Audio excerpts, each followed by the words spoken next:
ಬಾಗಿಲಿನ ಬಳಿಯೇ ನಿಲ್ಲಬೇಡ, ಒಳಗೆ ಪ್ರವೇಶಿಸು. ಅಪೊಸ್ತಲ ಕೃತ್ಯಗಳು 3ನೇ ಅಧ್ಯಾಯ ನಾವು 1-8 ವಚನಗಳು ಧ್ಯಾನ ಮಾಡೋದಾದ್ರೆ ಪ್ರಾಮುಖ್ಯವಾಗಿ 2ನೇ ವಚನದಲ್ಲಿ ನೋಡ್ತಾ ಇದ್ದೇವೆ. ನಾವು ಹುಟ್ಟಿನಿಂದಲೇ ಕುಂಟನಾಗಿದ್ದ ಒಬ್ಬನನ್ನು ಪ್ರತಿದಿನ ಸಹ ದೇವಾಲಯದ ಸುಂದರ ಎಂಬ ಬಾಗಿಲಿನ ಬಳಿಯಲ್ಲಿ ಭಿಕ್ಷೆ ಬೇಡಲಿಕ್ಕೆ ಕೂಡಿಸ್ತಾ ಇದ್ರು ಎಂಬುದಾಗಿ.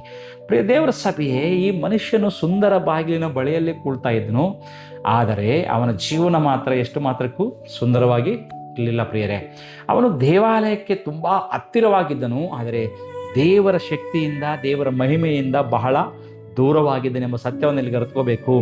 ಇಂದು ಅನೇಕ ವಿಶ್ವಾಸಿಗಳ ಜೀವನ ಸಹ ಇದೇ ರೀತಿಯಲ್ಲಿದೆ. ನೋಡ್ರಿ, ಸಂಘಕ್ಕೆ ಸಭೆಗೆ ಬರ್ತಾರೆ, ಹಾಡುಗಳನ್ನ ಆಡ್ತಾರೆ, ಆರಾಧನೆ ಮಾಡ್ತಾರೆ, ಪ್ರಾರ್ಥಿಸ್ತಾರೆ, ವಾಕ್ಯವನ್ನು ಕೇಳುತ್ತಾರೆ, ಆದರೆ ಅವರ ಜೀವನ ಮಾತ್ರ ಬದಲಾವಣೆ ಇಲ್ಲ. ನೋಡ್ರಿ, ಆದರೆ ಯಾಕಂದರೆ ಅವರು ಬಾಗಿಲಿನ ಬಳಿಯಲ್ಲಿ ನಿಂತ್ಕೊಂಡಿದ್ದಾರೆ. ಆದರೆ ನೋಡ್ರಿ, ದೇವರು ನಿನ್ನನ್ನು ನನ್ನನ್ನು ಬಾಗಿಲಿನವರೆಗೆ ಕರೆದದ್ದಕ್ಕಾಗಿ ಕರೆಯಲಿಲ್ಲ.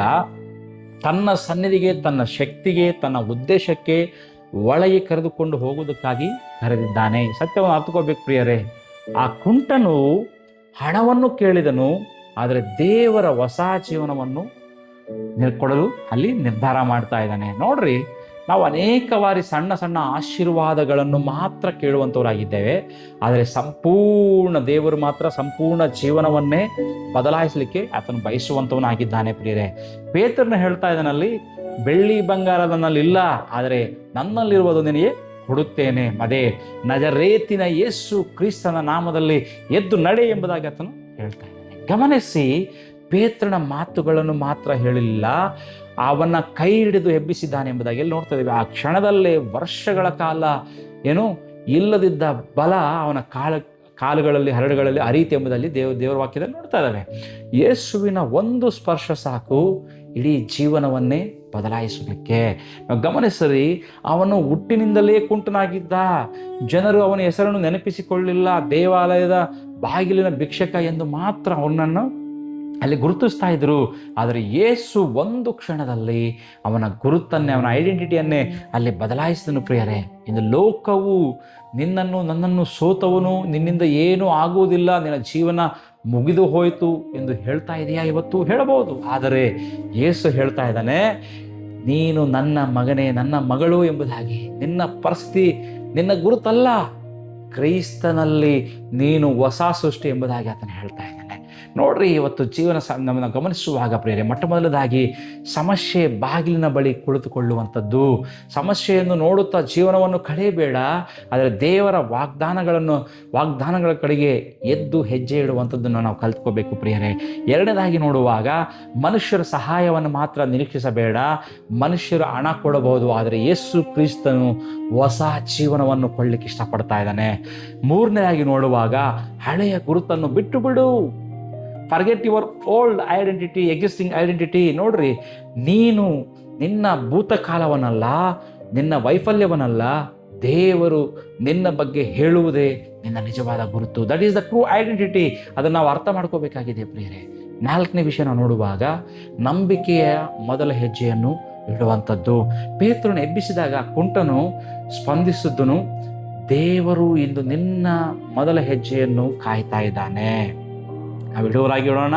ನೋಡ್ರಿ, ಗಮನಿಸುವಾಗ ಪ್ರಿಯರೇ, ಆ ಕುಂಟನು ಭಿಕ್ಷಕನಾಗಿ ಬಾಗಿಲಿನ ಬಳಿಗೆ ಬಂದನು, ಆದರೆ ಹೆಂಗೋಗಿದ್ದಾನೆ? ಆರಾಧಿಕನಾಗಿ ದೇವಾಲಯದೊಳಗೆ ಪ್ರವೇಶಿಸ್ತಾನೆ. ಎದ್ದು ನಡೆದಾಡಿ ಜಿಗಿದಾಡಿ ಹೋಗ್ತಾ ಇದ್ದಾನೆ ಎಂಬುದಾಗಿ ದೇವರ ವಾಕ್ಯದಲ್ಲಿ ನೋಡ್ತಾ ಇದ್ದೇವೆ. ಅವನು ಬಂದ ಹಾಗೆ ಹಿಂತಿರುಗಲಿಲ್ಲ ಪ್ರಿಯರೇ.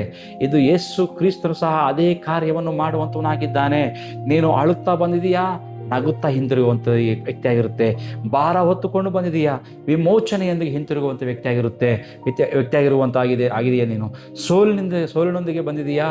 ಜಯದೊಂದಿಗೆ ಹಿಂತಿರುಗುವೆ. ಬಂಧನದೊಂದಿಗೆ ಬಂದಿದೆಯಾ? ಸ್ವತಂತ್ರದಿಂದ ಹಿಂತಿರುಗುವಂಥ ವ್ಯಕ್ತಿಯಾಗಿರುವಂಥದ್ದಾಗಿದೆ ಪ್ರಿಯರೇ. ಆದರೆ ಒಂದು ವಿಷಯವನ್ನು ನೆನಪಿಡು, ಬಾಗಿಲಿನ ಬಳಿಯೇ ಕುಳಿತವರಿಗೆ ಅದ್ಭುತಗಳು ನಡೆಯುವುದಿಲ್ಲ. ಯೇಸುವಿನ ಕರೆಯನ್ನು ಕೇಳಿ ಎದ್ದು ನಿಂತವರಿಗೆ ಮಾತ್ರ ಅದ್ಭುತಗಳು ಅವು ನಡೆಯುವಂಥದ್ದಾಗಿದ್ದಾವೆ. ಈ ಸತ್ಯವನ್ನು ಗ್ರಹಿಸ್ಕೋಬೇಕು. ನೋಡ್ರಿ, ಇವತ್ತಿಗೂ ಸಹ ಇಂದು ಸಹ ಪವಿತ್ರಾತ್ಮನು ನಮ್ಮನ್ನು ಕೇಳ್ತಿದ್ದಾನೆ, ಇನ್ನೆಷ್ಟು ವರ್ಷ ಇದೇ ಸಮಸ್ಯೆ ಬಳಿ ಕುಳಿತುಕೊಳ್ಳುವೆ? ಹೌದ್ರಾ? ಅನೇಕ ಮಂದಿ ಇವತ್ತು ಅದೇ ರೀತಿಯಲ್ಲಿದ್ದಾರೆ. ಇನ್ನೆಷ್ಟು ವರ್ಷ ಇದೇ ಪಾಪದಲ್ಲಿ ನೀನು ಬದುಕುವಂಥ ವ್ಯಕ್ತಿಯಾಗಿರುವಂಥದ್ದಾಗಿದೆ.